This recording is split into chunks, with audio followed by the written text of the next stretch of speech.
Hello. Hello, good evening. Kamusta kayo? Thank you so Kamusta, much. Fee? How are you?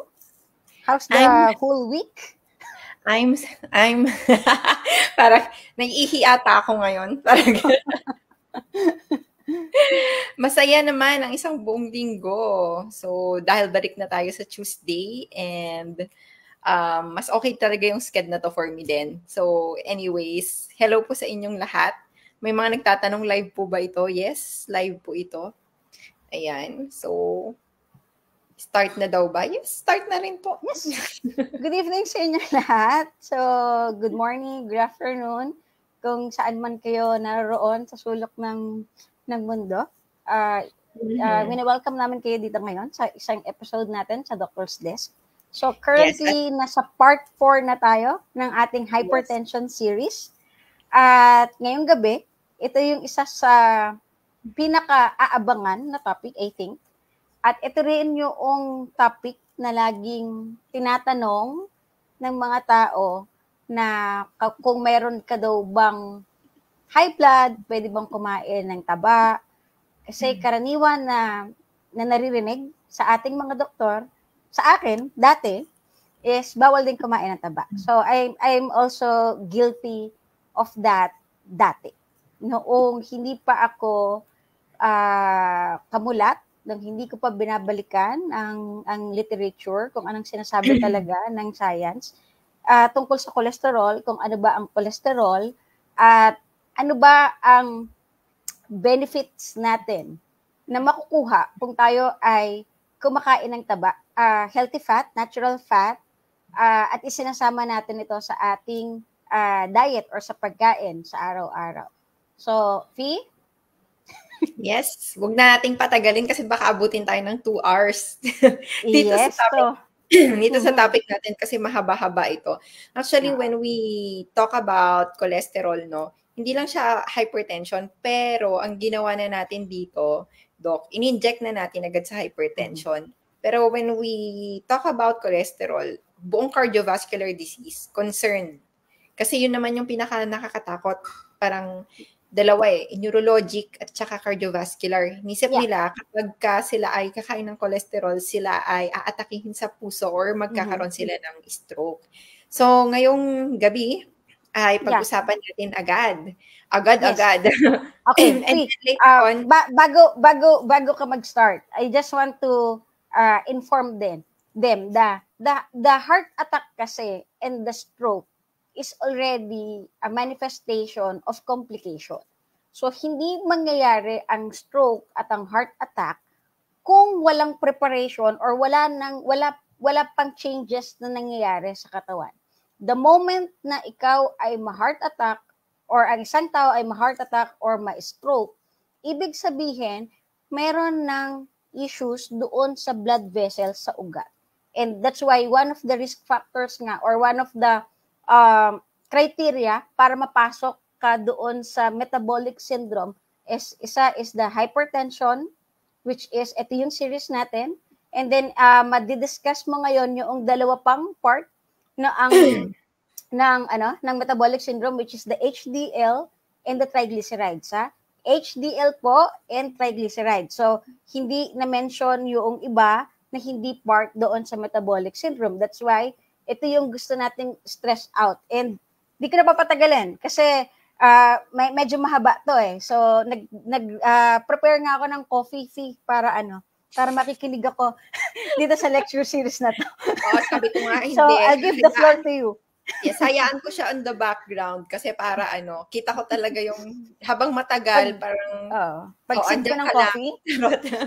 So anyways guys, so pag-usapan natin ngayon, cholesterol nga ba ang ating kalaban? So kung titignan ninyo yung ating title ng ating lecture for tonight, it's really very controversial because cholesterol po yung lagi nating sinasabi na kalaban natin, cholesterol yung laging bawal, cholesterol yung laging may kasalanan. And gaya po nung naging lecture ko, naalala ko, it was 2021 ata when I first had a lecture about cholesterol. Hindi ko na nga maalala yung lecture na yun or nahanap ulit. Pero parang ang naaalala ko lang na part na sinabi ko is, ang hirap kasi na ginajudge natin yung isang bagay na hindi pa natin lubos na alam. Mahirap na meron din tayong judgment parang sa tao na pag sinabihan ka na masama, parang period.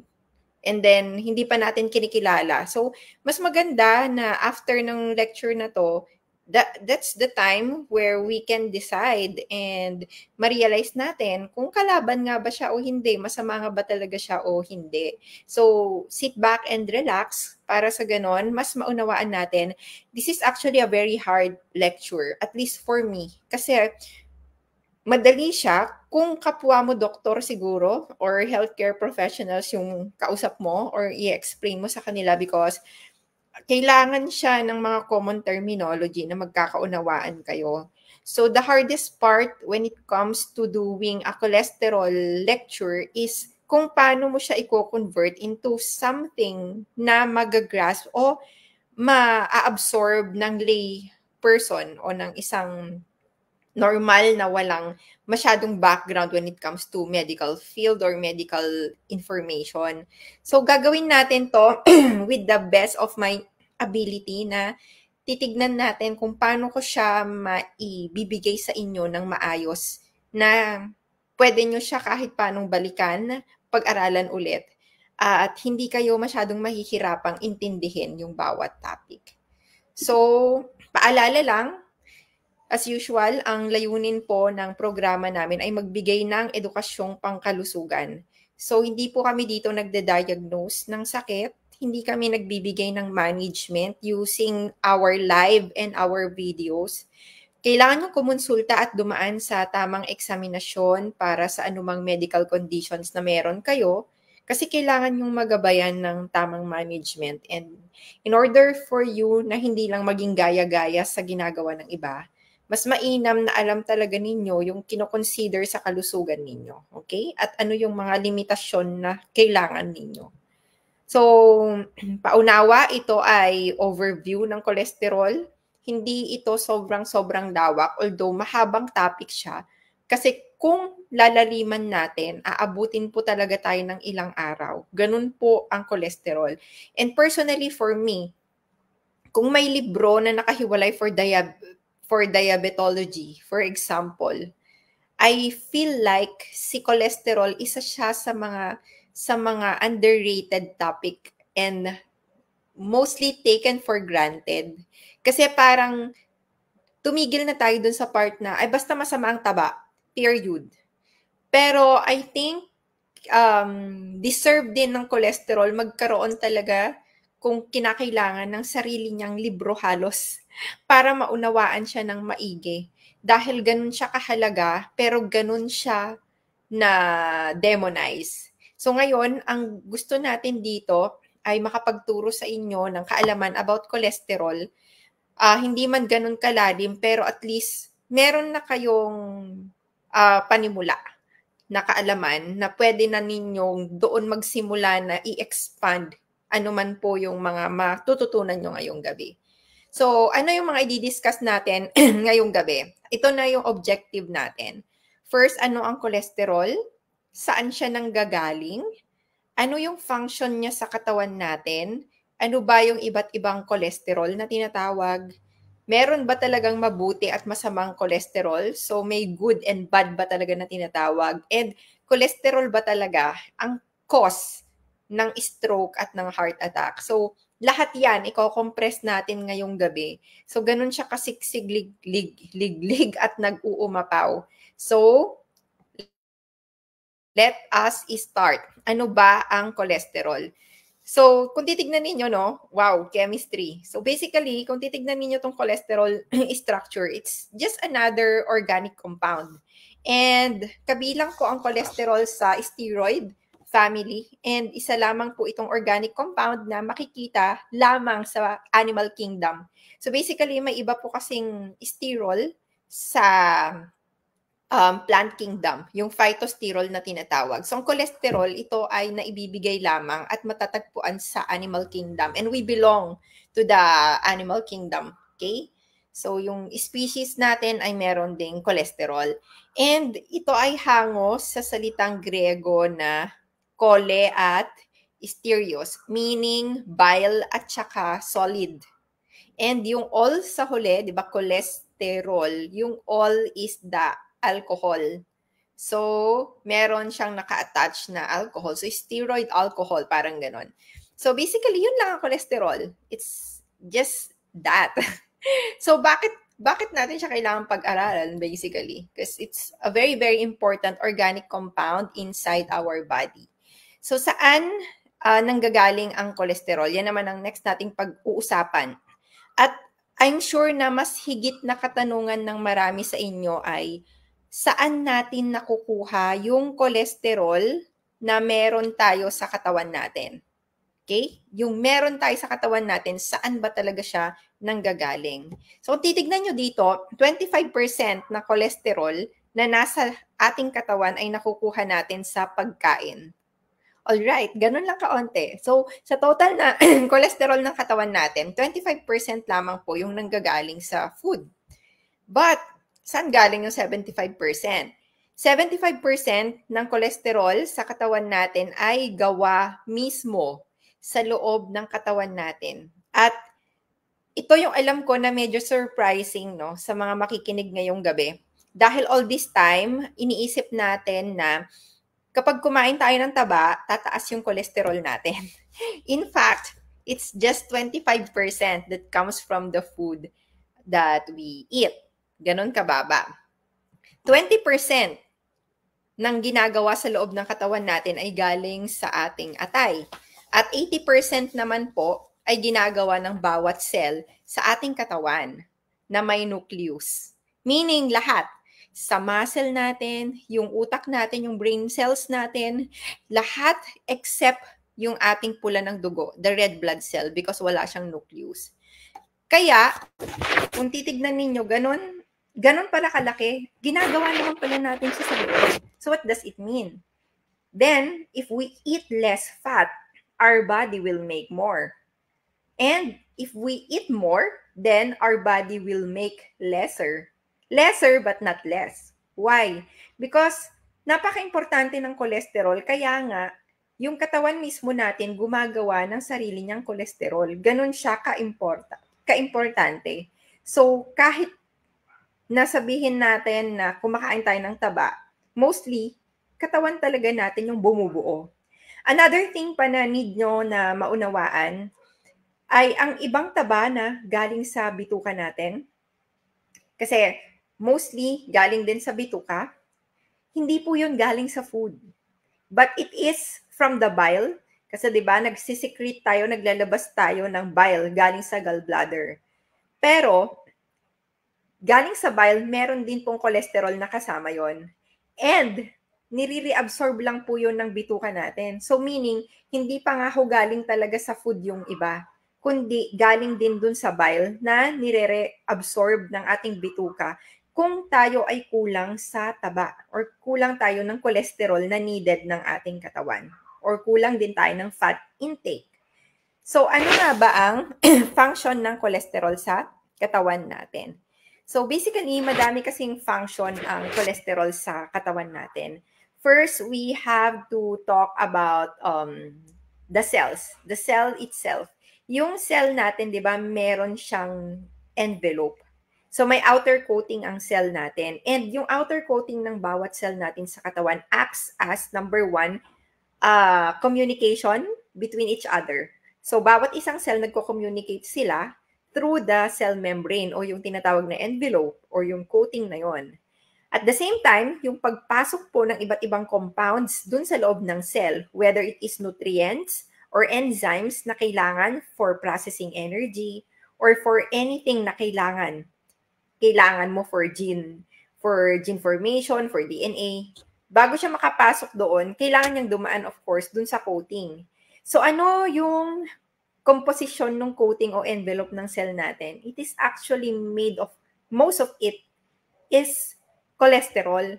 So, ano yung nagdi-determine ng property o kagandahan ng kalidad ng cell membrane mo o ng envelope ng cell mo is also the cholesterol.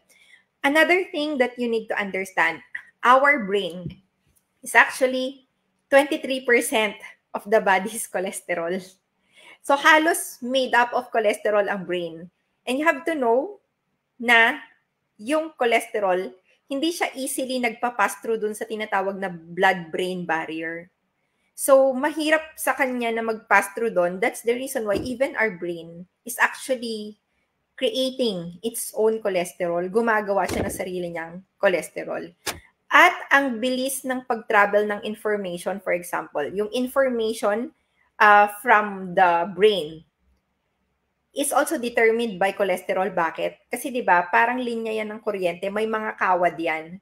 So yung kuryente na yan, para maka-jump siya, makapag-travel siya at tumalon siya from one brain cell to another brain cell, dapat yung kawad na yun is healthy. At dapat para siyang madulas. So may coating kasi yung kawad na yan at ang coating nun ay made of cholesterol. So kung titignan ninyo, isa yun sa mga reason kung bakit yung mga naglo-low carb, minsan nakaka-experience sila na sila'y nagkakaroon ng mas magandang mental clarity, mas mabilis mag-isip, parang mas focus sila or mas parang feeling nila parang tumalino sila, ganyan. Ganon din yung naramdaman natin, Doc Suset, di ba? Parang feeling mo parang tumalino ka, ganyan. It's because the information as well, mas mabilis siyang mag-travel, lalo na if yung coating ng kawad na dinadaanan ng information ay healthy. And what makes it healthy, the coating, is the fat. And lastly, yung tinatawag nating bile at yung steroid hormones natin, which is ano ba yung mga important na steroid hormones? Yung ating estrogen, yung mga reproductive hormones, progesterone, testosterone, lahat po yan kailangan ng cholesterol para yan po ay magawa, mabuo sa katawan. And even the cortisol, which is our stress hormone, kailangan din po ng cholesterol para yan ay mabuo. And it's not bad to actually create a cortisol kasi ang stress hormone, kung wala kang stress hormone, pag masasagasaan ka na po, hindi ka natatakbo. Kasi yun po talaga yung action naman dapat ng cortisol. Dapat meron kang response kapag ka parang nasa danger ka na. Okay? So basically, they are all very important. So yun yung function ng cholesterol sa ating katawan. Ngayon, ang pag-usapan natin, ano yung iba't ibang klase din ng cholesterol sa katawan natin. So we have these chylomicrons, VLDL, IDL, LDL, HDL, triglyceride. Okay, so dito na mag-uumpisa yung mga malalalim na termino. So basically, ito yung mga pangalan na makikita ninyo halos sa inyong laboratory. Pero usually, ito lang mga nakapula yung nagre-reflect sa laboratory results natin. Sila yung nami-measure kapag kinukuhanan tayo ng dugo. VLDL, LDL, HDL, and triglyceride. But we also have such thing as chylomicrons and IDL. In fact, ito, yung chylomicron, ito yung isa sa actually hindi isa, siya ang pinakamalaki na cholesterol. Pero itong lahat kasi ng ito, hindi po talaga sila cholesterol. Sila po ay mga sasakyan na tinatawag na lipoproteins at phospholipids. So basically, yung chylomicrons, VLDL, IDL, HDL, sila po ay mga sasakyan na may dala-dala pong cholesterol sa loob. Okay?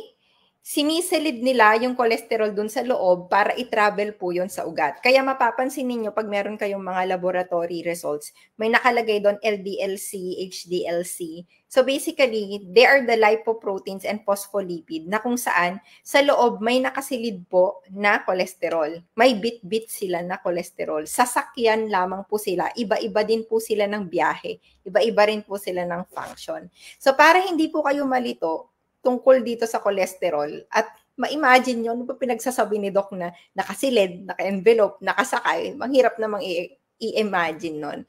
So, tignan natin tong example na to. Yung example po na to is chylomicron. So, sabi ko po sa inyo kanina, ang chylomicron, ang isa sa pinakamalaking sasakyan ng cholesterol sa katawan natin. Ang chylomicron po ay galing mostly sa bituka.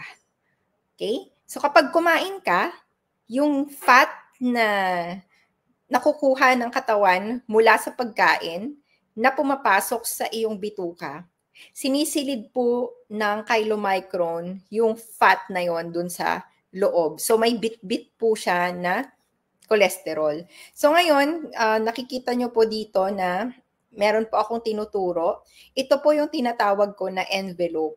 Okay? So ito pong naka-surround eye envelope po yan.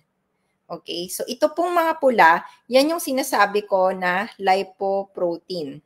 And ito naman po, yung mga kulay blue na ito ay phospholipid. Ngayon, alin dyan ang cholesterol? Itong laman po nitong chylomicron, ito ang cholesterol. So lahat ng mga yellow, yan yung triglyceride. At yung mga light blue naman na bilog, yan yung cholesterol ester. Huwag na po kayong malito sa cholesterol ester at triglyceride. Kasi ito po ay mga ano lang, malalim kasi siya kung pag-uusapan natin. Pero ang focus pa rin natin is the triglyceride. Pero as a whole, ito yung cholesterol nandito sa loob. And then itong nasa labas, yan po yung envelope. Ngayon kung titignan ninyo yung istruktura, no, bakit, ang tanong bakit kailangang isilid?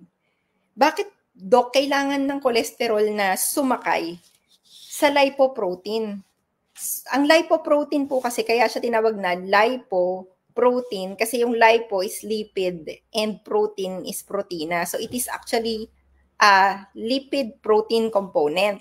Ngayon, ang tanong, bakit kailangan na pumasok sa loob o kailangang sumakay ng cholesterol is this? Hindi po kasi natin pwedeng pagsamahin ang tubig at langis. Basically, yung dugo po natin ay tubig. The plasma is actually more of water. And in order na makapag-travel po yung cholesterol sa dugo, kailangan nilang sumakay sa sasakyan. Okay? Na ang loob dapat ay pwede silang makadikit. Fat-loving yung loob nung lining. And yung labas naman nung lining nung sasakyan is water-loving. Para sa ganon, kapag isinama na ito sa dugo, hindi siya magiging resistant dun sa water. So itong envelope na to na makikita ninyo, pag sumakay na po dyan yung cholesterol, dito po sa loob ng lining ng envelope na to ay fat-loving yan. Kaya po nag-a-attach sa kanya yung cholesterol. Pero yung labas po na part, water-loving po yan. So, basically, dahil water-loving siya, pwede siyang sumama ngayon sa plasma o sa dugo at ma-travel ngayon siya sa iba't ibang bahagi ng ating katawan. So, kung titignan nyo to, meron tayong dalawang largest na cholesterol carrying lipoprotein sa katawan natin. So, we have the chylomicrons and VLDL. Why do I have to explain this? Si chylomicron, mostly galing po yan sa intestines. Si VLDL, yan naman po ay ginagawa sa liver. So, ito yung VLDL po, nanggagaling po yan mismo sa atay. If we go back to our lecture kanina, 80%, di ba, galing sa cell, pero yung 20% ginagawa sa liver. So, yung VLDL po, yan po ay galing sa liver. So, paano siya nangyayari? Ano yung ginagawa? Ano yung proseso? So, ito yung lagi namin ina-explain kapag kami po ay namamasyente nila Doc Suzette. So, yung ating atay, gagawa po siya. Mag-e-encapsulate po siya ng mga fats. Kasi may mga free cholesterol na tinatawag sa loob ng liver na kung saan ay isisilid niya or ilalagay niya, papasakayin niya sa tinatawag po na VLDL. So, malaking-malaking cholesterol po ito na kung saan every time na magta-travel siya from the liver, papunta dun sa mga nearby lang na area. Yung mga kalapit lang na area, kasama na yung taba and all, mag-a-unload po ito ng triglyceride. Tandaan nyo, mag-a-unload po yan ng triglyceride. After niya mag-unload ng triglyceride, ano mangyayari sa kanya? Medyo mag-shrink siya. So, pag nag-shrink siya, magiging intermediate density lipoprotein na siya. So, basically, lumiit siya, nag-shrink siya kasi nag-unload siya. Anong next na mangyayari sa kanya? Mag-a-unload siya ulit ng mag-a-unload hanggang makarating siya sa main circulation. So, basically, wala pa siya sa main circulation. Pag nag-unload siya, liliit pa siya ulit. So, magiging LDL na siya or the low density lipoprotein. So sa loob nito, mas onti na yung triglyceride na nasa loob. So anong mangyayari sa kanya ngayon? Iikot na siya sa buong katawan, magde-deliver po siya ng mga cholesterol, mag-a-unload siya ng mag-a-unload ng triglyceride. Then afterwards, kapag maraming natira at kapag hindi na siya kailangan, ano mangyayari? Babalik po siya sa liver. So yes, babalik po siya sa liver. Magkakaroon po ng reuptake sa liver si LDL. So ano po yung paniniwala natin? Usually, ang paniniwala natin is si HDL, siya yung carrier na sumusundo ng lahat ng cholesterol, di ba, sa dugo. Lahat ng hindi nagamit, lahat ng free, binabalik sa liver. Which is true. Pero it doesn't mean na yung LDL natin hindi po nare-reuptake sa liver. Kasi nare-reuptake din siya at naibabalik din siya sa liver. After nilang ma-reuptake sa liver, ano na po ang mangyayari? Once na na-reuptake na po yung cholesterol sa liver, nire-recycle po yan ng liver. Big sabihin, the cycle will repeat. Ang gagawin niya, ikakapsula na naman niya yan ng VLDL, iikot na naman po yan, magiging IDL, magiging LDL, babalik na naman po sa liver. Tapos si HDL, yung mga free cholesterol na hindi nagagamit, papasok din ulit sa liver sa pamamagitan niya. So kung makikita po ninyo, kung meron kayong mga laboratory, kung mataas ang HDL ninyo, mas less likely na mataas ang triglyceride ninyo. Kasi basically, nagtutulungan yung HDL at LDL din kapag sinisilid nila sa kanila yon, hindi po tumataas ng sobra yung ating triglyceride. Kasi basically si HDL, sinusundo niya yung ibang triglyceride, binabalik niya. And yung LDL, nare-reuptake din naman ng liver. Ngayon, ano yung pangit na klase ng lipid profile? Kung mapapansin niyo pag sobrang baba ng HDL nyo, di ba, parang lagi siyang kabaliktaran ng triglyceride. Pag sobrang baba ng HDL ninyo, sobrang taas din minsan ng triglyceride ninyo. Kasi wala ngang sumusundo dun sa mga free na cholesterol, free triglyceride na hindi nagagamit ng ating katawan. Okay? So, doktora, ano nga ba kasi? May good o bad cholesterol ba kasi talaga? Kasi ito yung mas madalas na tanong dahil naririnig ninyo sa mga doktor ninyo yung salitang, ito kasi good cholesterol, ito kasi bad cholesterol. Basically, kung babalikan natin to, alam nyo po, walang means ang ating katawan na i-deliver din yung kakulangan na fat sa iba't ibang bahagi ng katawan natin kung hindi sila dadaan as VLDL, IDL, LDL. Kasi gaya ng inexplain ko kanina, kaya sila sinisilid sa mga lipoprotein na to at phospholipid na ito is because this is the only way for them na makapag-travel sa katawan natin, and this is the only way para sa katawan natin na makapag-deliver ng cholesterol sa mga nangangailangan sa kanya. And bawat cell sa katawan ay kailangan siya. Kailangan din siya para sa ganun ay makagawa din tayo ng mga hormones. So, minsan yung cell natin, gumagawa siya ng sariling cholesterol, but that is only for its own replenishment. Kasi yung cell membrane niya, yung coating niya, kailangan mismo ng cholesterol. But how about the processes wherein they need to create hormones, needed to create bile, needed to create other na kailangan siya. So basically, may function na mainam itong VLDL, IDL, LDL na to. And that is to deliver the cholesterol sa mga nangangailangan sa kanya. So ngayon, kung ang tanong ay may good o bad cholesterol ba, ang sagot po dyan, basically wala. All cholesterol is actually good because they were made to have an important function sa ating katawan. Kailan po mapangit, Doc, ang effect ng cholesterol? So ito yung mahalagang malaman natin. Kailan din po nagiging pangit ang epekto ng cholesterol sa ating katawan? Ang sagot, number 1, kapag nasira po ang cholesterol. So meaning, pag na-damage siya. So, ibig sabihin pala, ang cholesterol ay nadadamage din. Yes, nadadamage din po ang property ng ating cholesterol. So, kung titignan niyo lalo na yung lipoprotein na nagsisilid ng kolesterol. So, kung titignan niyo po dito sa picture na ito, we have the normal LDL. So, fluffy siya, mas magaan siya, mas lumulutang siya, and mas malalaki siya. Pero meron din tayong tinatawag na small LDL particle na kung saan they are oxidized LDL. So basically, itong mga LDL na to na oxidized, they have damaged outer envelope. Na-damage sila, naging mas mabibigat sila, mas dense na sila, mas maliliit din sila compared to the normal LDL. Ang tanong kasi, ano yung sumisira sa kalidad o quality ng cholesterol natin? Number 1, too much oxidative stress and free radicals.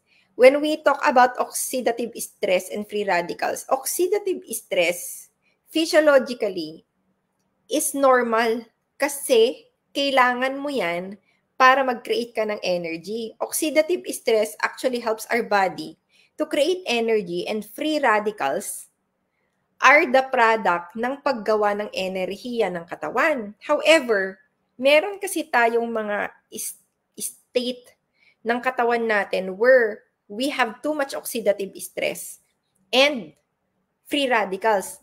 Kailan nangyayari? Kasi magkapantay yan. You have too much oxidative stress, therefore, magkakaroon ka ng maraming free radicals. Kailan nangyayari yan?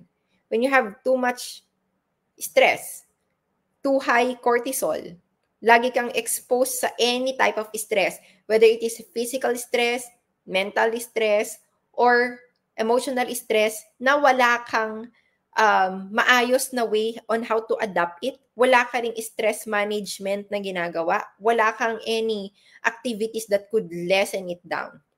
So basically, hindi na babalance. Another is infection. And infection can also create oxidative stress kasi it creates physical stress.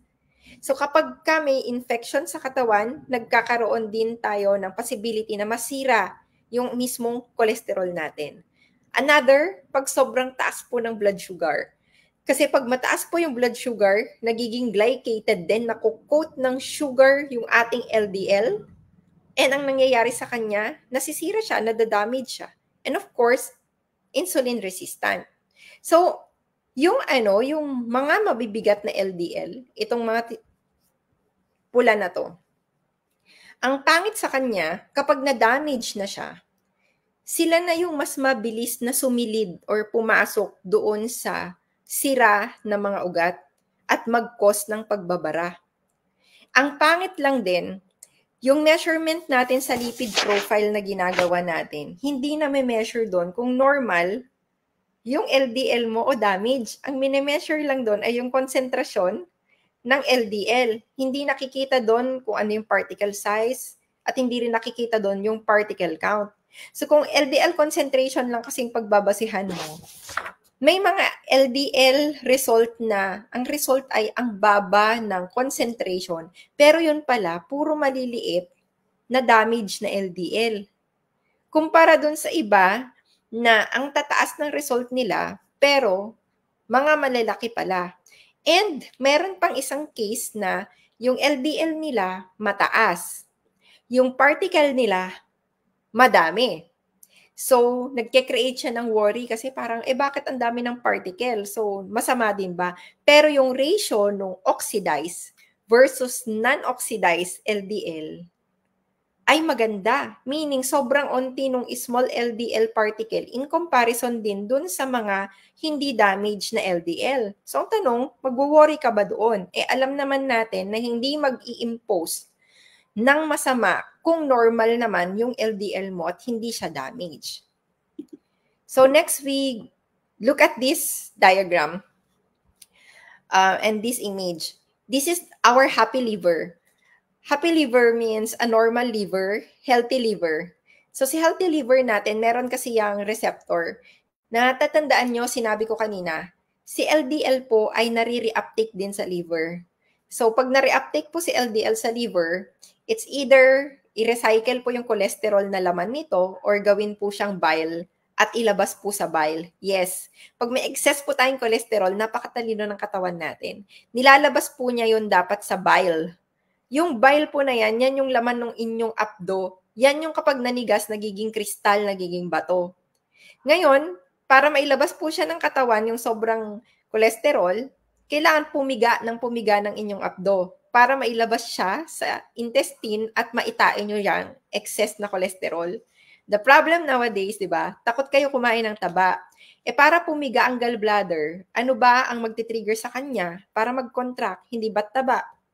So, hindi po nagko-contract yung gallbladder, hindi po lumalabas yung bile, hindi din natin na ilalabas yung ibang excess natin na cholesterol.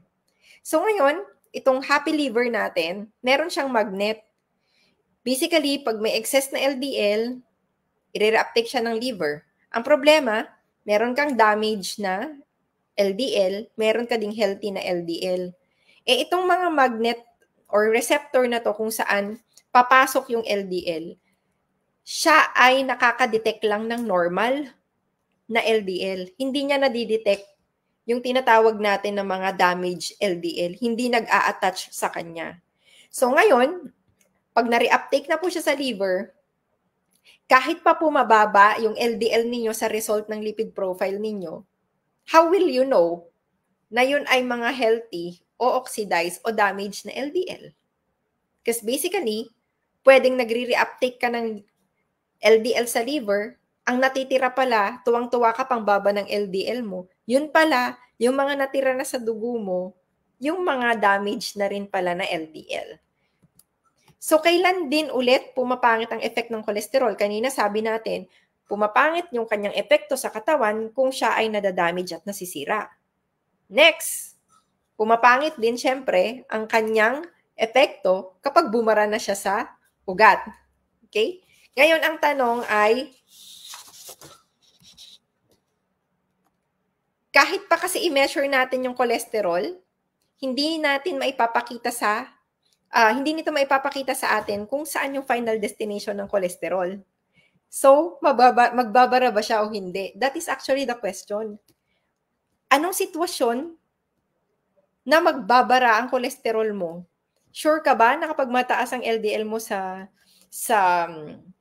lipid profile mo o doon sa iyong mismong resulta, magbabara na siya agad? Does it already mean like that? Kasi ngayon ang nakikita natin, sobrang nakatutok lang tayo doon sa pagtaas ng cholesterol to a point na parang meron na agad notion na kapag mataas ang cholesterol mo, equates pagbabara. Every time na tumaas yung cholesterol natin, parang matik na magiging bara siya sa puso, magiging bara siya sa utak. So, nilabas natin tong tanong na to na, ang tanong, magbabara ba siya o hindi? Kailan nga ba kasi siya pwede na magbara o posible na magbara? Magbabara lang siya, guys, kung meron ng crack o damage ang ating ugat. So ngayon, tignan natin tong illustration na ito. Naalala nyo last time, in-explain ni Doc Suzette na yung ating mga ugat ay merong coat na tinatawag na glycocalyx. So imagine natin kunwari na ito yung balat ng ugat. Sorry na sa aking illustration ha, kasi ito lang yung kaya ng artistic skill ko, hanggang ganito lang. So basically, itong mga blocks na to, itong buong to, ito yung tubo. Ito yung ating ugat, for example. Dito yung loob ng ugat, dyan dadaan yung dugo, dyan dadaan yung kolesterol, lahat na. So, dito sa bawat lining sa loob ng ating ugat, may tinatawag tayo na glycocalyx. So, itong violet na to, yan yung glycocalyx. It is actually a coat and a protection ng ating lining o ng balat dun sa loob ng ugat. So what will happen is that pag dumaan po dito yung ating mga cholesterol, even if may mga oxidized na cholesterol po dyan, kung papansinin ninyo, if your glycocalyx is healthy, it can at least tolerate na merong kahit kaunting oxidized LDL. Of course, iba na yung usapan kung lahat ng LDL ninyo ay damaged. Kasi kung oxidized na lahat ng LDL nyo, guys, it could also be a toxic compound para sa inyong lining ng ugat. Pero in this case, for example, you have more healthy LDL, you have some oxidized LDL. Let's say there's no such thing as perfect. So still, if intact yung protection ng lining ng inyong ugat, magpa-pass through lang yan eh. Wala sanang magiging problema. But what happens if, tadan, nasira siya? Hindi lang crack, no? Talagang nadurog siya. Or, inabuso natin ng inabuso yung katawan natin. So, nasira yung mismong coating at nasira mismo yung ating glycocalyx. Dahil meron ng damage at meron na pong crack, what will happen? Dun sa crack na yon at dun sa damage na yon, lalo na kung meron kang oxidized LDL, it will easily pass through the lining. Mas madali siyang lumusot doon sa balat ng inyong ugat. At kapag lumusot na po yan, for example, oxidized LDL na yan dahil mas mabigat siya, di ba, kaysa sa normal na LDL, susunod yung ating immune system kasi magre-repair po sila. At dahil nagre-repair po sila, susunod siya doon, hanggang sa, tadan, dumami na sila doon, nagsama-sama na sila. Anong nangyari? Nagkaroon na ng pagdami at pagkabuo ng tinatawag natin na bara, hanggang sa masira na nila yung lining, hanggang sa lumabas na sila dyan at pumutok sila. So, para mas makita ninyo at mas maunawaan ninyo, ito po ay isang example ng loob ng ugat. So, kung titignan nyo dito, nakita nyo oxidation. Tapos may nakita kayo dito, inflammation. So, maliwanag na kahit sa illustration na to na kinuha natin, meron munang isang event na nagtitrigger, hindi agad po papasok yung cholesterol at magkukos ng pagbabara o magkikreate ng mga plaque formation nang wala munang event na mas nauna, which is inflammation. So, ibig sabihin, nasira muna yung pader, yung dingding, na damage muna yung coating, yung protective coating, and then nagkaroon na ng crack and damage dun sa mismong balat ng inyong ugat.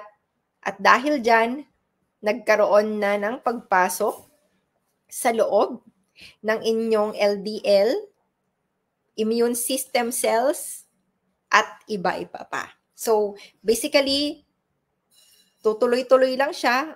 Ang goal lang naman sana dyan ay sila ay tumulong magkumpone. So, parang yung lagi natin sinasabi, firefighters, yung mga bumbero na tumutulong para sana i-stop o itigil yung sunog. Pero ang nangyari, sila pa yung nakasama sa katawan natin. Na kahit ang intention lang sana nila ay magkumpuni, ang nangyari pa dyan, sila pa ay nag-cause ng pagbabara. Pero 'di ba, sabi nga natin, hindi naman po magkakaroon sana ng pagbabara kung hindi po muna nagkaroon ng inciting event o mas nauna event, which is yung pagkasira po muna ng ating ugat. And ano nga ba yung nakakasira sa ugat? Inflammation. And ano pa yung ibang nagkakos ng damage sa balat ng ugat natin? Hypertension itself. Kasi pag laging mataas yung pressure, pwedeng magkaroon ng gasgas yung ugat. Toxins, when you have infection. Kaya nga 'di ba kapag meron tayong mga severe infection, nagkakaroon din ng mga inciting event such as heart problem as complication, nagkakaroon din ng problem which is nasisira yung integrity o yung property ng ugat, kaya nahihirapan minsan, damay pati yung ugat. Toxic chemicals.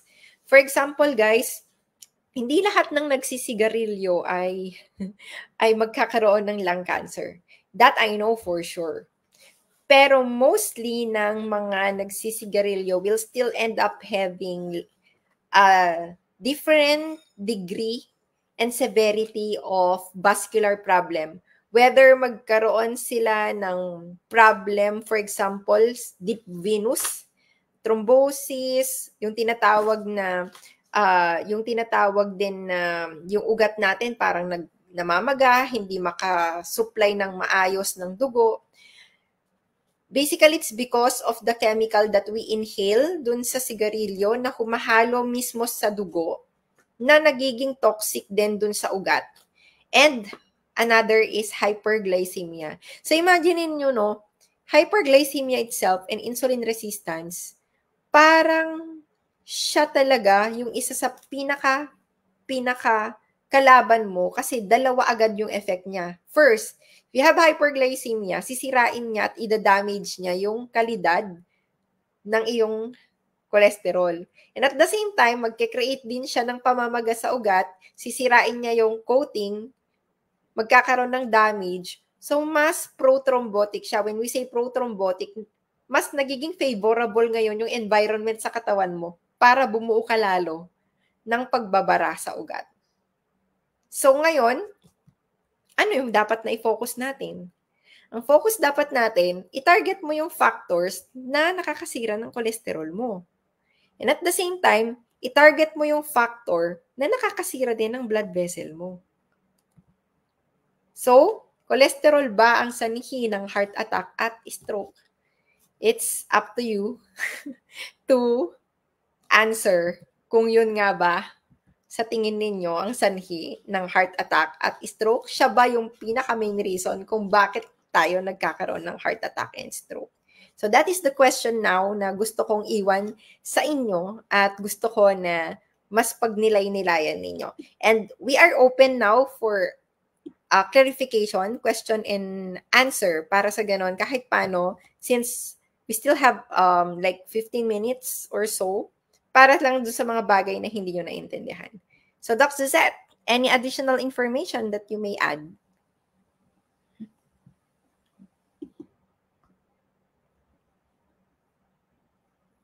Wala kang voice. Ayan. So, I would like to thank yung 178 na mga tao na nakinig sa Yufi. You have 178 viewers. So, maraming salamat at maraming natuto sa Yufi for today.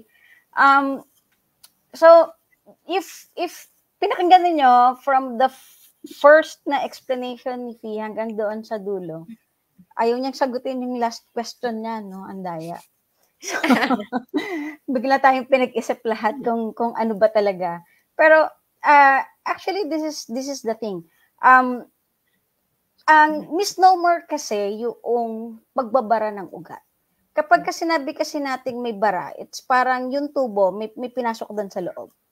Pero actually, yung bara na nangyayari is nanggagaling siya doon sa loob noong lining ng blood vessel. So, kung ito yung blood vessel sa loob, hindi naman dito nakapatong eh. It's within dito sa wall, may layer kasi yan eh. So, dito siya nanggagaling. Tapos from here, umangat siya na ganon. So, technically, para siyang, siguro the nearest paliwanag talaga sa atin sa Tagalog is bara. Pero, it's parang, nagkaroon siya ng sugat. Naitulak. Oo. Nung nagkaroon siya ng sugat, instead of mag-leak, so kung parang sa skin natin, di ba, pagka nagkaroon ka ng galos, eventually, ma-detect yun ng katawan natin. And then eventually, magkakaroon siya ng langib. So yung langib itself, ang composition nun is mga macrophages, foam cells, or yun yung mga tinatawag natin na part siya ng ating immune system. So, part siya noong WBC. So, sa lahat ng mga studies na available, noong pinag-aaralan itong cholesterol na to, noong inautopsy siya, nung pinag-aralan kung ano yung composition noong mga plaque formation na yun, hindi naman siya actually LDL lang, but it's a mixture of foam cells, macrophages, and yun yung mga interleukins, mga ibang parte pa ng autoimmune natin. So, hindi lang siya LDL per se. It's just that part kasi si LDL sa ating immunity. May malaking parte ang LDL sa immunity natin. Kaya, naandun din siya doon sa area or doon sa sugat na kailangang ihil ng katawan. So, malaking factor yon. Kung kaya nating i-prevent yung pagkakaroon ng damage doon sa blood vessel, is malaki yung mababawas natin para hindi mabuo yung cascade ng pagkakaroon ng atherosclerosis na tinatawag. Another thing, remember the glycocalyx na pinaliwanag natin last week? the glycocalyx is madali siyang maubos doon sa lining ng blood vessel if ang diet natin is composed of a high carbohydrate diet. So pag tumaas ang ating blood sugar, unti-unting naminipes yung lining. And remember, ang regeneration time na sinabi doon sa study, it would take 8 hours to 12 hours na para mag-regenerate uli siya. So just imagine, yung advice na kumain tayo ng small, frequent feedings. What if small nga yung kinain mo, pero ang kinain mo naman is mainly high in carbohydrates. Remember, ang sugar lang na kailangan ng katawan natin to function throughout the day is only 5 grams. And kung let's say, anong kinain mo?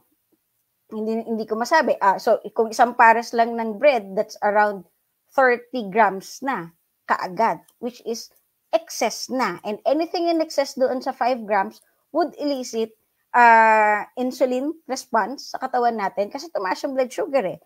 Kung kumakain ka every 2 to 3 hours. So, walang time para mag-regenerate yung glycocalyx. Hindi pa natin pinag-uusapan yung ibang damages na pwedeng mangyari doon sa lining, katulad nga ng infection. During the pandemic, hindi naman talaga yung COVID virus yung reason for the death. But the complication na ibinigay noong COVID virus sa atin. Kaya ang daming maraming mga may comorbidities, 'di ba? Yun yung mga kadalasan na nadadali or sila yung mortality noong panahon ng pandemic kasi from the mula pa lang bago pa sila magkaroon ng virus, merong compromise na yung kanilang katawan. Meron ng damage sa blood vessel, meron na silang mga comorbidities like diabetes, hypertension, they have obesity, wherein in fact, yung obesity lang itself, yung fat cells, marami siyang toxins. Marami na siyang hindi dapat na nandun sa katawan natin. So, isang factor yung pagiging mataba na marami kang toxins na pwedeng makasira or makadamage noong blood vessels. So, ang dami pa, actually. It's a very wide topic. And yes. I know it's a very controversial kasi hanggang ngayon, labasan ng mga paper left and right na pro-LDL, anti-LDL, ganoon siya. But what we are trying to impart sa inyo is that LDL per se, hindi siya lang yung main reason for the cause of atherosclerosis. Mm-hmm. Hindi siya parang nandun lang siya, it's present, pwede siyang dumami or kumonte kasi hindi ganoon ka specific yung blood test natin sa Philippines. Yes. Marami pang pwedeng i-test. And LDL-C, yung usual na tinetest sa atin sa Philippines, very obsolete. It's actually very obsolete, guys. Oo, tsaka kasi ang manner kasi ng pagtetest ng dugo natin sa cholesterol yung method, parang sinasala lang nila tapos mini-measure lang nila yung bigat ng particles. Tapos if-fit lang nila doon sa criteria na kapag ganito yung particles, ganito siya, LDL siya, VLDL siya, HDL siya. Ganoon lang siya. Yes. Pero with regards to the good and bad cholesterol, noong unang panahon kasi hindi pa naman ganoon ka sophisticated yung mga gamit in the study. Kaya nga science is a ever-revolving topic. Hindi pwedeng yung findings noong 1800 is the same as the findings as 2020. Hindi pwede tayong ma-stuck doon sa study noong 1800. So noong time na yon, they quoted or they noted the LDL or the bad or the HDL, the good. Kasi yun pa lang yung alam nila during that time. Unfortunately, hanggang ngayon, yun pa rin yung nakasulat sa books. It was not really updated. Oo. So, this lecture na pinrovide ni Fee, it's more updated ones. Pero hindi pa yung latest na latest kasi ang dami pa. Marami pa, which is it's difficult to understand even most doctors or kahit ako until now, meron pa rin mga areas in the study na hindi pa siya maintindihan. That's why Yeah. there is one group in the US, yung tinatawag na, if you are matagal na sa space ng low carb diet and carnivore diet and sa nutrition, narinig nyo na siguro yung tinatawag na lean mass hyperresponders, kung saan they have a very, very high LDL results, tapos mababa yung kanilang triglycerides, tapos mataas din ang kanilang cholesterol level. So they have this study, is it true na if mataas ba ang LDL, is it really equivalent to atherosclerosis or heart attack or stroke? So I know nandun na sila sa stage na they are scanning the patients, yung mga participants. Naka 1 year na yung study. So once na mailabas yung study nila and kung anong findings nila, we will update you guys din. Kasi kahit ako, I'm very interested doon sa study na yon. Kasi hindi pa siya, part pa siya ng mystery ng cholesterol. But for me, and as of kay Doc Fee, we understand that cholesterol is not really the culprit. Hindi lang siya basta yung solely may kasalanan. And even sa mga studies, hindi siya yung number 1 na top risk factor to have a heart attack or stroke. But the number 1 culprit is the diabetes or the high blood sugar. Kaya kung papansinin niyo, paulit-ulit kami, are we anti-carbohydrates? It's not that we are not anti-carbohydrates, but we understand na kapag excessive ang carbohydrate intake, it will elicit an insulin response. So kapag paulit-ulit yung cycle na yon, yung insulin level natin sa katawan is dadami ng dadami, tataas ng level, to the point na kapag sobrang mataas na siya, it will stop the functions of most of the other positive tsaka negative feedback ng katawan. Then doon na magsisimula yung dysfunction. So that is what we are trying to prevent. Kaya gusto namin i-impart sa inyo yung knowledge na to. Kasi hindi talaga siya nadidiscuss in the clinic for a 10-minute consultation, which is yun yung realidad na nangyayari talaga sa clinic saan ka man sa mundo.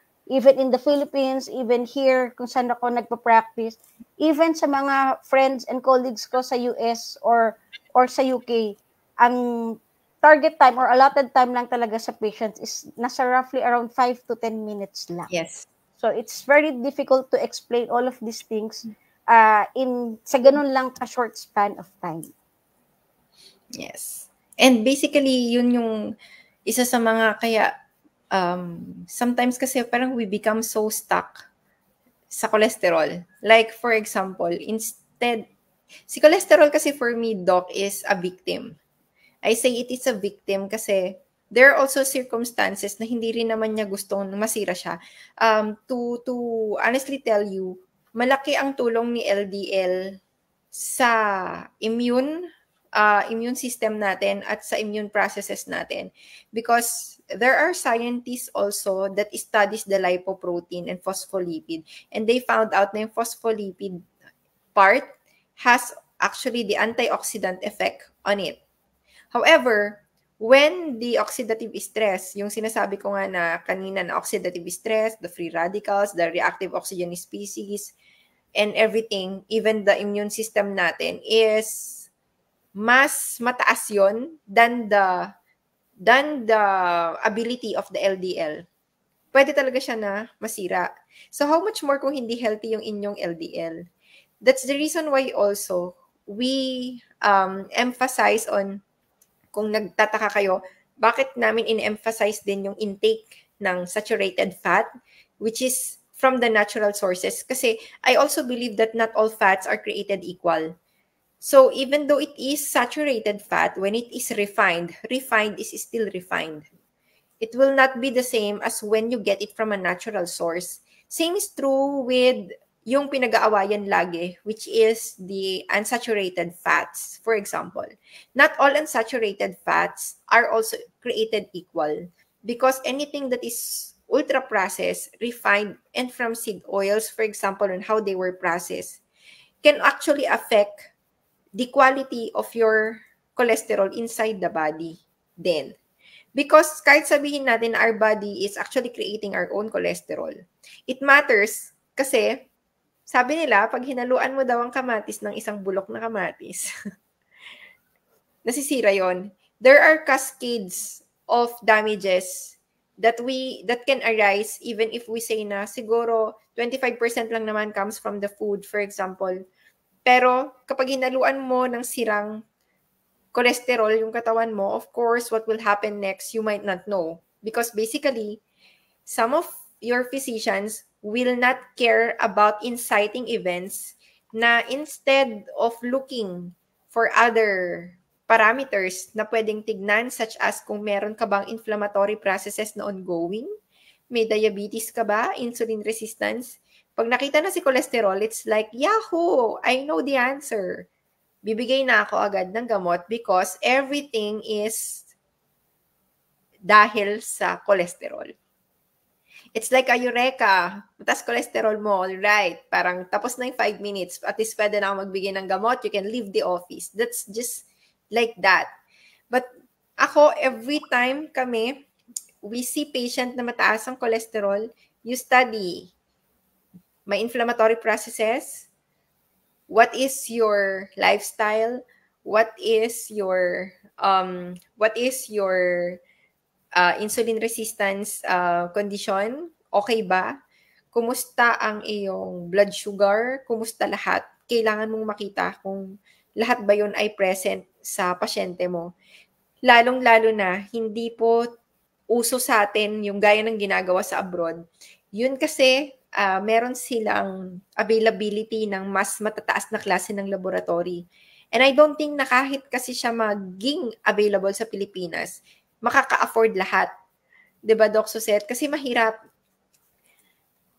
First of all, we are measuring na yung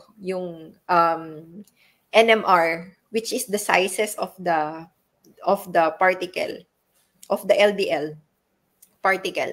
Meron akong may isang USMD which showed a result sa patient na yung dami ng LDL particle is tumaas. And we all know that, speaking of particle, meron pa rin tayong misconception na dapat mababa din yung particle. So nakikita ko sa iba na takot pa rin sila pag mataas yung particle. So nagkaroon siya ng curiosity, yung ginawa ay in-examine yung NMR, which is the small density na LDL, yung small particle LDL and the large. Nakita niya na sobrang half yung ibinaba, pero sobrang dumami din yung particle itself. Pero yung small, mas umonte. So what does it mean? And then another thing is yung study na finocus mo kanina, Doc, na yung mga tao na belonging to the phenotype na mga lean mass hyper-responder. Right now, after kasi ng particle, naging obsessed naman tayo sa ApoB, which is the ApoB, dahil yun daw ay mas indicative ng either remnant cholesterol, and at the same time, mas indicative siya ng ilan talaga yung tinatawag natin na pro-atherosclerotic type of lipoprotein, because everything else is ApoB, and the ApoA is the HDL. Tama ba? ApoA or Apo100, something like that. But the ApoB is all the VLDL, IDL, LDL. But since ang mame-measure mo sa ugat mo ay mostly LDL, so at least mas makikita mo yung particle rather than doing the LDL-C. But according to the research, na ongoing research ngayon, they tested the ApoB, it's still very high. So does it mean, when using the hypothesis, pag ginamit mo yung hypothesis, pag sobrang taas daw ng ApoB, supposed to be, magkakaroon ka na ng atherosclerosis, meaning pagtigas ng mga ugat or calcification. But what happens to the study? Kaya kailangan ngayon ng another na parang anong tawag doon, Doc, yung another study ulit. Pinush nila is because kinompare nila yung ApoB tumaas, pero yung CAC score, which is yung CAC score kasi yung calcium sa artery, yung coronary artery calcium score nung mga under ng study, tumaas yung kanilang particle, pero mas bumaba yung score. Meaning, mas umonti yung mga ugat na nanigas at nag-calcify. So, ibig sabihin, yung hypothesis na pag mas mataas yung particle mo, nagkokos agad siya. Nabo-void. Oo, nabo-void yung hypothesis. It's void. That is why that is the reason why hindi nila mai-release yung study, because there is another na step forward and further study na ngayon.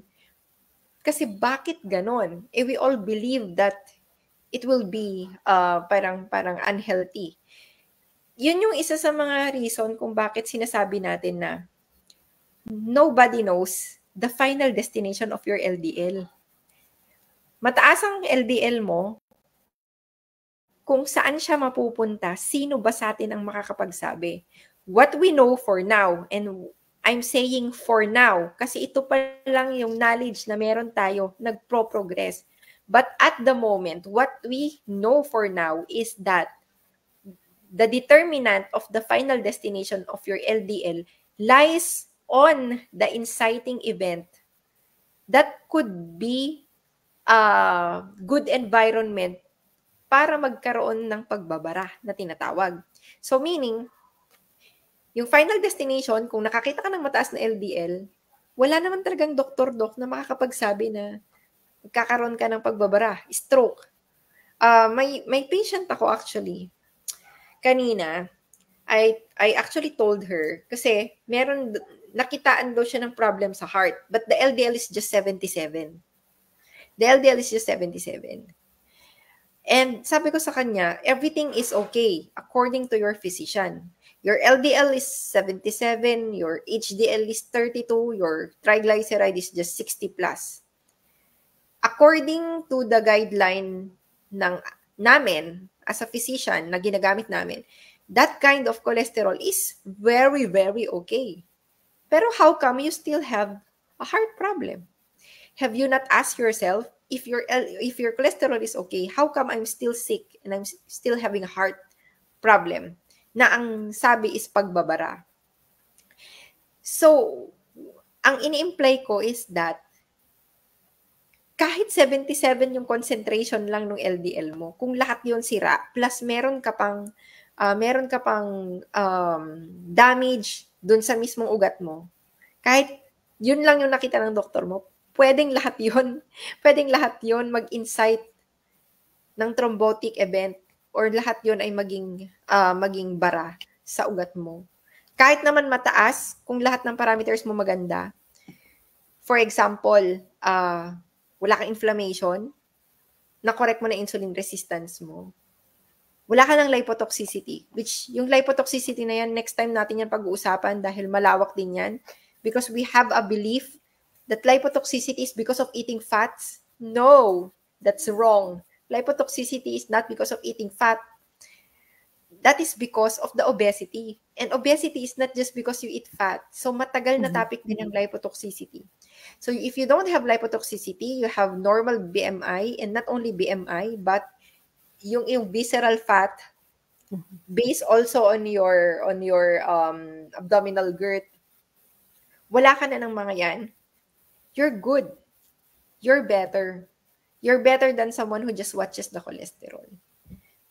So, sabi dito, it is enlightening daw. Nakakatuwa naman na kahit paano we enlighten people.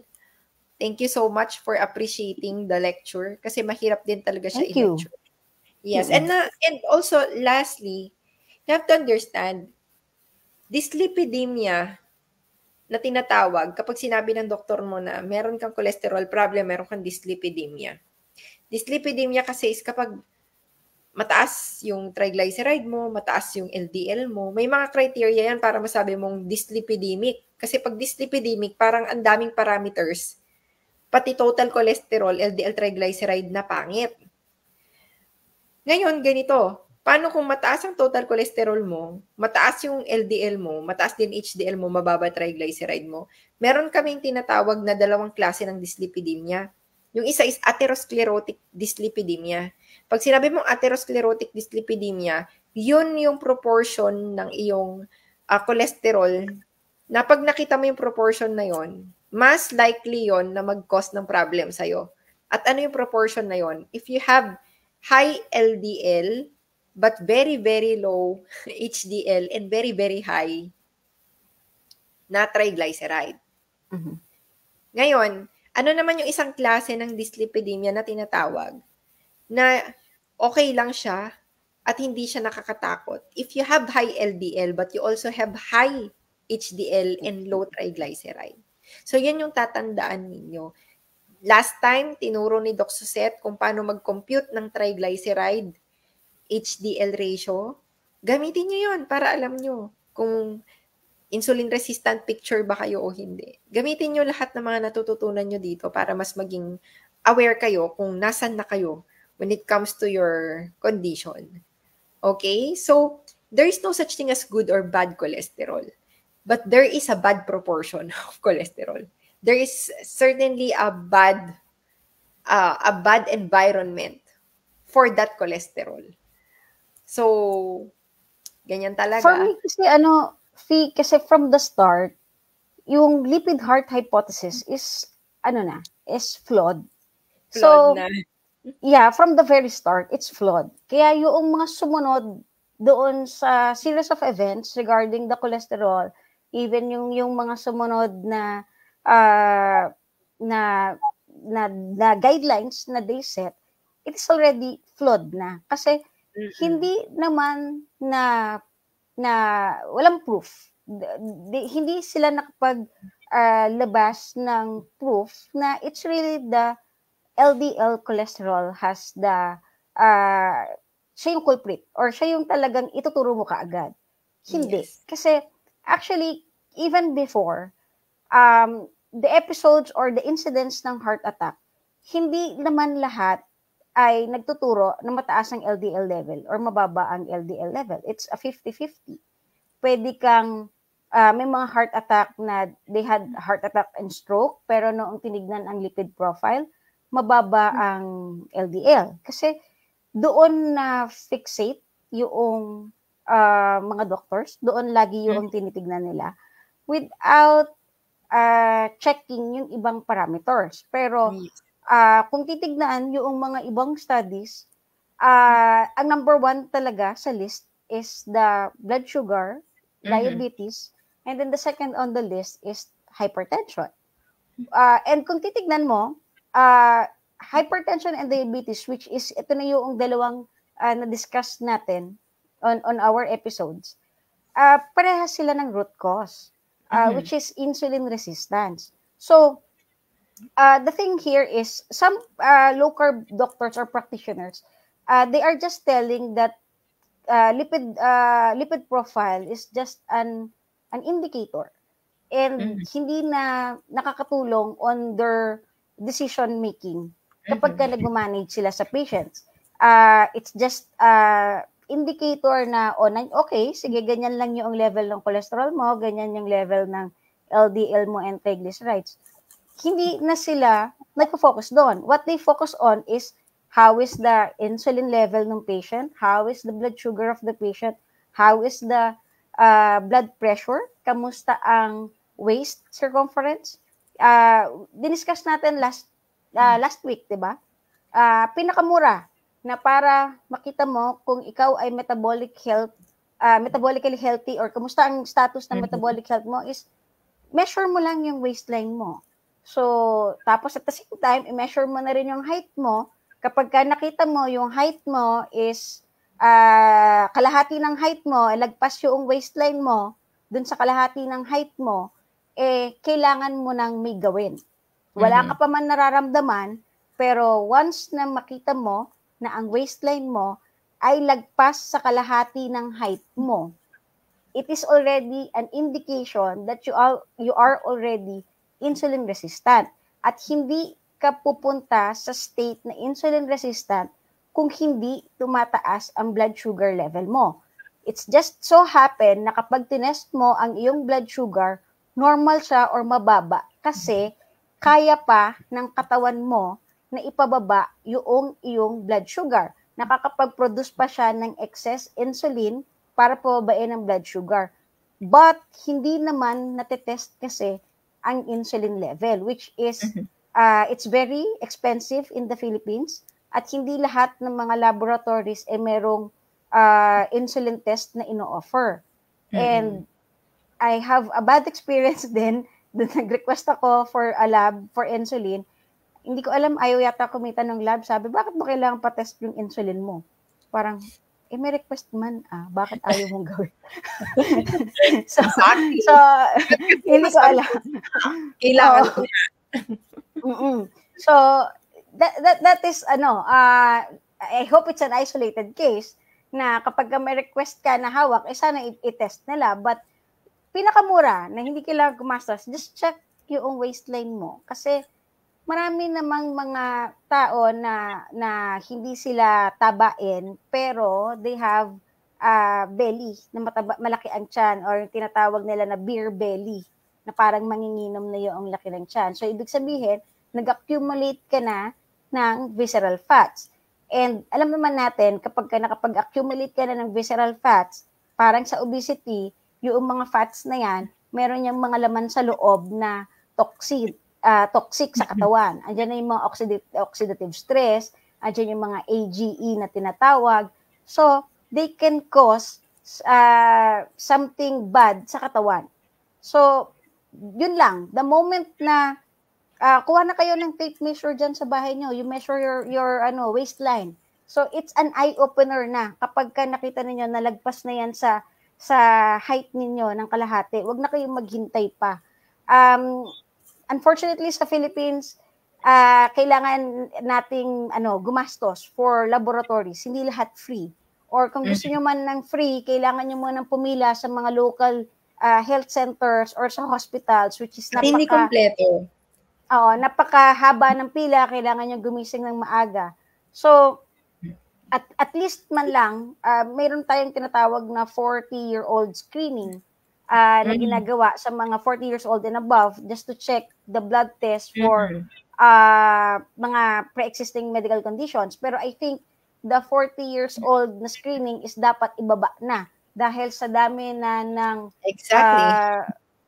hindi magandang pagkain natin sa araw-araw. It's highly commercialized, hindi na siya natural. So, plus tumataas na yung obesity and overweight sa ating population. So, doon pa lang siya nagsisimula. So, if may funds, if you have health card, magpa-check up na kayo, at least you know your numbers, at least alam nyo kung ano yung gagawin ninyo. Pero, take my advice, just measure your waistline and marami na kayong marirealize doon. And huwag kayong matakot in eating fat. Kasi the reason of kaya maraming sakit sa ngayon, kaka-avoid natin ng fat. We only have tatlong macronutrients, fat, protein, and carbs. Kung natatakot kayo sa karne, iniiwasan niyo ang protein. At the same time, iniiwasan niyo yung fat. So wala na kayo ibang pupuntahan kainin.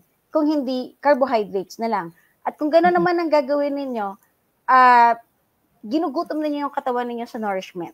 So, kapag ginugutom niyo rin yung katawan ninyo sa nourishment, hindi rin siya maganda. So, doon mag-evolve or doon magsisimula ang sakit. So, especially if mababa ang nutrients nyo sa katawan, hihina ang immunity ninyo. So, nandun naman na yung problem natin with bacterial and viral infection. So, hindi siya maganda. So, it's natural to eat egg, it's okay to eat beef, pork, chicken, kung anong preference at kung ano yung readily available. Hindi kailangan organic, hindi kailangan prime cut. Basta kung ano yung readily available na malapit sa inyo, accessible, abot sa budget, then go for it. Just eat the natural food. Tsaka Doc, nakakatuwa yung alam ko is, the question is actually, then should we lower it down? Di ba? Ang alin, the cholesterol? The cholesterol, di ba? The question most is, after the lecture is, so Doc, should we lower it down? The answer, and very, very simple answer is that, if your body is trying so hard to make your cholesterol, every cell of your body is making cholesterol. Your liver is producing cholesterol, repackaging, reabsorbing, recycling cholesterol. What is the point of lowering down the cholesterol? Kung mismo pati utak natin ay nagmamanufacture yung mga brain cells ng sarili niyang cholesterol. Are we barking at the wrong tree? Diba? Yan yung tanong. So, basically, ask your doctor, what is really the reason why you need to lower down your cholesterol? In fact, the use of cholesterol-lowering agent, you need to treat 200 patient in order to protect one heart attack. Yeah, the relative risk ratio. Sabihin nun, ganun lang pala siya kahina. But it's very expensive. And it's creating a lot more variant. Actually, ang natandaan ko, yung medyo mababa pa. Ngayon, lahat ng pasyente ko, iba na. Letter R na. Dati letter A. Nag-start sa letter S, tapos naging letter A. Tapos naging letter R na lahat. Sabi ko, ayos ah. Ngayon, Actually, naging nagugulat tunog, ako na kapag nagugulat ako kapag nakakakita ako ng patients. Well, actually, the last time I saw patients in Philippines was nung July pa. So, bago ako mag-stop mag-online. Ang dami-daming brands. Where in fact, kapag tinitignan mo ang guidelines ng NICE, sa US guidelines, iba naman yung nakasulat doon na generic brands ng gamot. So I asked the patient, ano nga pong brand? Ano pong generic? Kasi ang bilis ng ikot ng gamot sa Philippines. I honestly having a hard time to catch up kasi ang daming lumalabas sa Pilipinas na bagong gamot na bago ng bago. Especially doon sa gamot ng pang-cholesterol. Blood sugar, okay lang, updated naman, but ingat lang din kayo kasi merong ngayong bagong gamot sa market na experimental stage pa din, hindi pa proven ng safety, so ingat pa din. Yun yung napansin ko eh. Ang bilis ng ikot ako, sabi ko nga sa'yo, parang after training, parang pag di ka nag-update ng guideline, the clinical practice guideline, gugulat ka, dati binibigyan namin sa pasyente, letter A lang, ngayon letter R na yung generic na letter R. Sabi ko, ayos. Pero lagi ko nga sinasabi sa kanila na, we're barking at the wrong tree. What are you doing? Why are you so scared of that? In fact, if you treat 200 and isa lang doon yung mapoprotect, paano kung hindi ikaw yun? Parang, tapos ito pa pala. Dalo ka rin in me. So, why are you wasting so much money? I honestly don't give that drug. Personally, if you come to me, kahit si Doc Mike will not give you that drug. But, honest to goodness, most of the patients who come to us to consult for low carb, they still have a primary physician with them. That is the reality. They only consult us to guide them if low carb is okay or not. But of course, they're scared kasi when they get their laboratory back, oh my God, anong sasabihin ng cardio ko, Doc? Alam mo yung gano'n na tumaas yung cholesterol ko. And I was like, your cholesterol is okay, your triglyceride is actually low compared before. Like 180 plus na naging 63, hindi ka ba matutuwa doon? And then HDL na dating 32, naging 80 plus. Hindi ka ba matutuwa doon? But of course, the traditional physicians will just look at the total cholesterol and the LDL, which is anything that is beyond 130. The LDL is for statin. 'Di ba? Lahat na As per 'yon guidelines. as per guidelines. So basically, all the patients are like, "Oh my God, doc, what am I going to say to my cardiologist?" Bahala ka.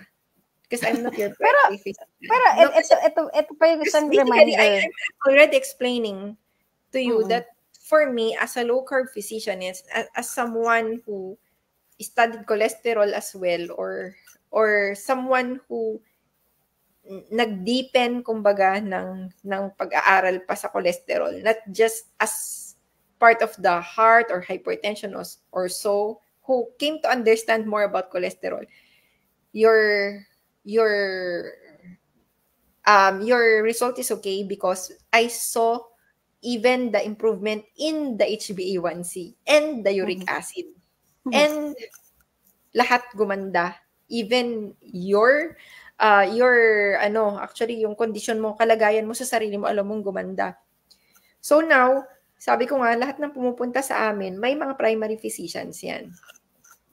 So they just come to us to maybe validate that they're doing the right method, LCIF, and kung okay lang, because they're kind of confused.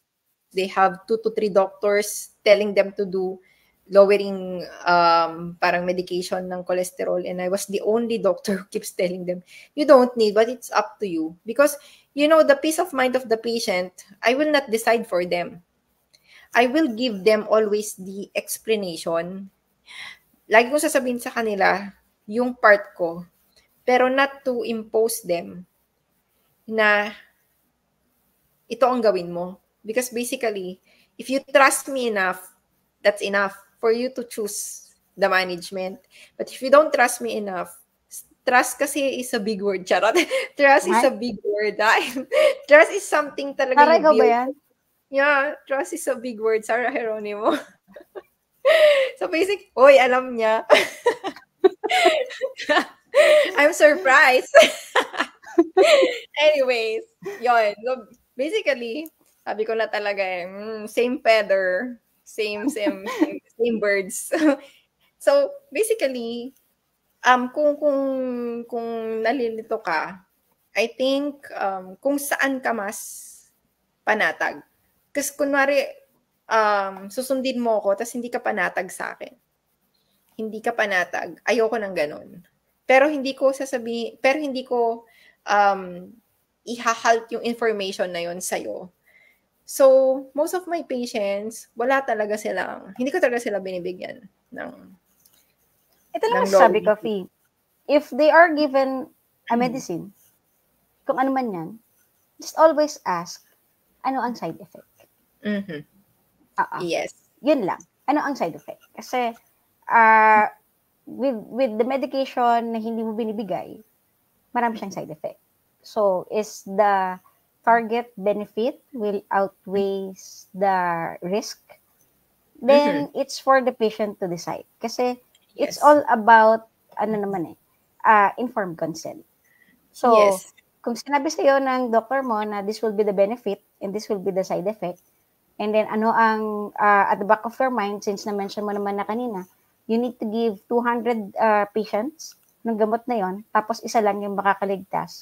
Para ma-prevent Hindi ka ang pa sure isang, kung dahil yun sa gamot. at para ma-prevent ang isang episode ng heart attack, then it's the patient's call. So, ganun Yes. lang naman yon. But Yes. as of this discussion, yung pinaliwanag mo, it is not the LDL yung totoong culprit, but meron pang mga conditions bago ma-pinpoint si LDL. Kasi si LDL nag-react lang naman. Hindi naman talaga siya Actually, yung Doc, pasimuno.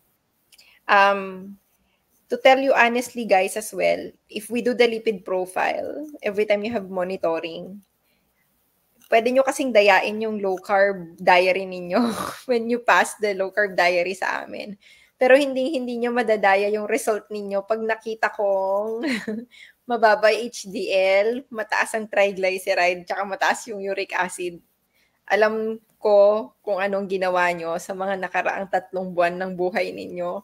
Kahit Investigador? sabihin nyo na, ano ako, meron akong third eye, charot. Pwede nyo sabihin na, Dok, ang ganda naman lahat ng ginawa ko, malinis. Malinis? O sige, patingin ng laboratory. Pagtingin mo ng laboratory, shoot up ang triglyceride, bagsak ang HDL, taas ng uric acid. Okay, sige. Alam ko na kung anong reason. So basically, bakit obsessed si Doc Suset at saka si Doc Fee sa triglyceride? Yan yung yan yung tanong. Kasi mostly, parang nafi-fixate din ako na ang una kong tinitignan, Doc, is triglyceride. hindi naman sa dinisregard ko yung LDL, pero una, pag si Doc Fee ang tumingin, trigly muna bago HDL. Trigly muna bago HDL. Kasi minsan, pag nakita ko rin yung trigly, medyo, ewan ko kung napansin mo yung Doc, medyo meron ka na rin expectation kung ano yung HDL niya ngayon. Parang ganon. Because basically, triglyceride, we don't like that. Because, tandaan ninyo, the LDL, VLDL, IDL, LDL is unloading the triglyceride. So, meaning, LDL sasakyan lang yan, but they're unloading the triglyceride from the LDL, VLDL, and IDL. If you have very high triglyceride, napakataas ng triglyceride nyo, doon sa dugo, big sabihin, wala silang maparkingan. Bakit sila ngayon walang maparkingan? Yun ang pinaka-mas mahirap na tanong because supposed to be, it's either you burn them for energy. Na pag mataas, pwede kong maisip, okay, meaning you're burning other types of energy other than fats. So you're not burning your fat. That's why you have very high triglyceride. Or, you are still insulin resistant dahil ang cell, even yung pagpasok ng fat, even sa adipose cell, kapag insulin resistant ka, supposed to be si insulin, kumakatok din yan kahit sa adipose tissue para sana maipasok mo rin o maipark mo na yung mga fats such as triglyceride there. Hindi siya makapasok kasi nga, hindi rin siya nakikinig sa insulin. So basically, you're insulin resistant. Kaya nga, di ba, we're measuring the triglyceride HDL ratio. So it tells us a lot about the condition of the patient when patient has very high triglyceride. Now, I have a patient. The doctor was very happy because the LDL was lowered down. Sabi niya, ilang years na po akong naggagamot ng para dyan, sabi niya. Natuwa nga po yung doktor kasi napababa ko yung LDL ko. Pero ang trigly niya, Beshi, 230. Sabi ko, hindi po ako natutuwa. Buti pa po yung doktor niyo natutuwa.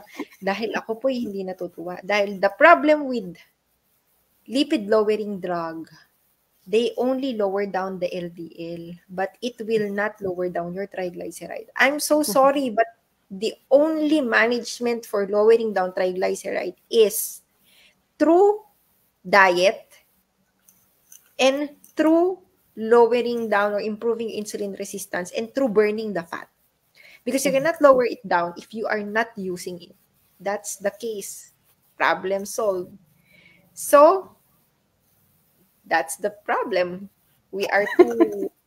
Yeah, hirap, di ba? Like, sabi ko nga, gosh, I hope that we can enlighten people about lipid or cholesterol. So, medyo sabi ko na, mukhang 2 hours to. Pero, buti hindi tayo inabot. Mga at least we impart them the basic. Kasi, mahirap kasi talagang, napaka-complex kasi talaga ng cholesterol. Kung yung mga specialista nga hanggang ngayon, pa rin sila, nagtatalo-talo pa rin sila about the cholesterol, paano i-manage siya, best management. Sabi ko nga sa pasyente ko, Dok, tuwang-tuwa ka sa LDL mo, baba, 70 plus. Paano yun naabot sa sa utak mo? Paano menstruation mo? Paano na yung infection, fighting mechanism ng katawan mo? In fact, you need LDL to do that because that's the only way you can deliver. You imagine, you have a different, for example, it's like a food stall where you need a lot of ingredients. So you need a lot of delivery going out to deliver all. Or else, you cannot sell them the food that you need to sell kasi kulang ka ng rekado. Diba?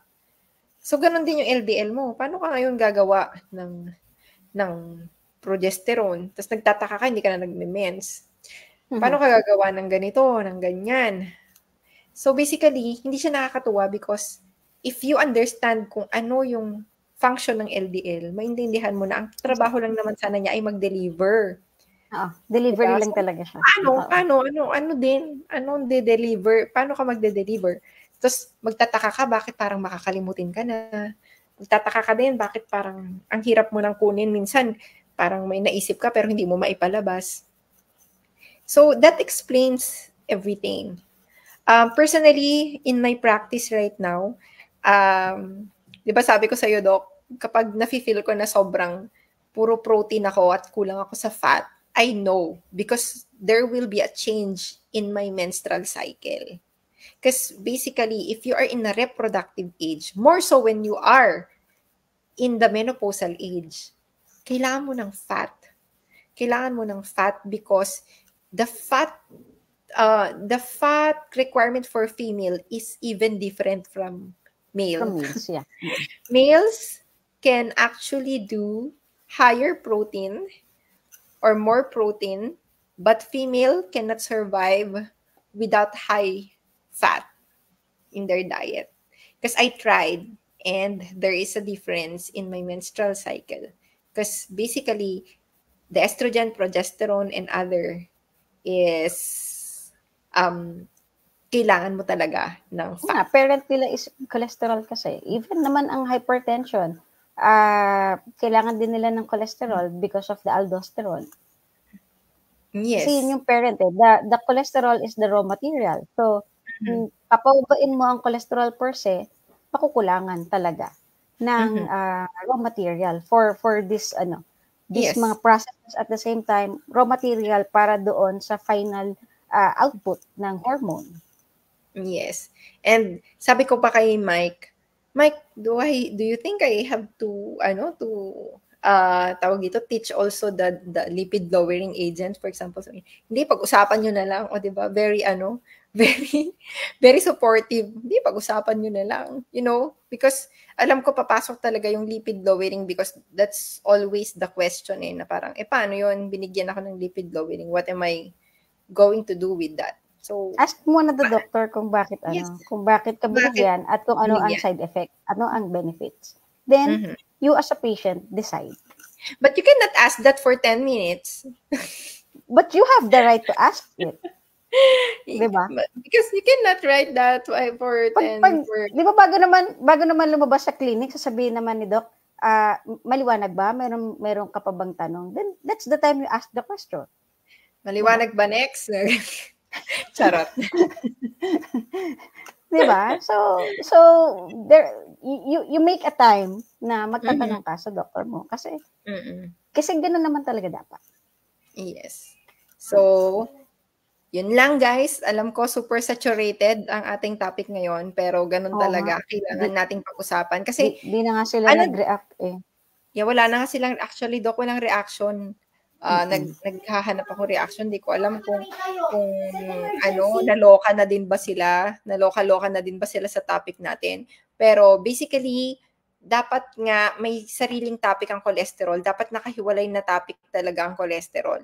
It's just that hindi kasi kami makamove on kasi alam namin na atat din kayo na mapag-aralan yung cholesterol. So, at least ngayon meron na tayong tawag dito parang picture sa inyo. Sa totoo lang, Doc, feeling ko mas enjoy yung una kong illustration before ng cholesterol kasi parang ano pa ako noon, ang tawag dito, mas maraming, I don't think mas maraming time or what.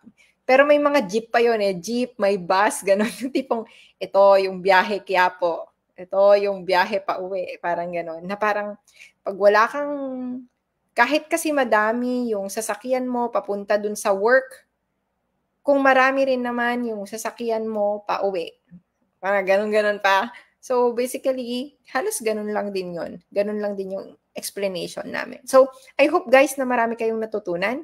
Thank you so much for watching. Thank you. So, see you ulit next week. Information.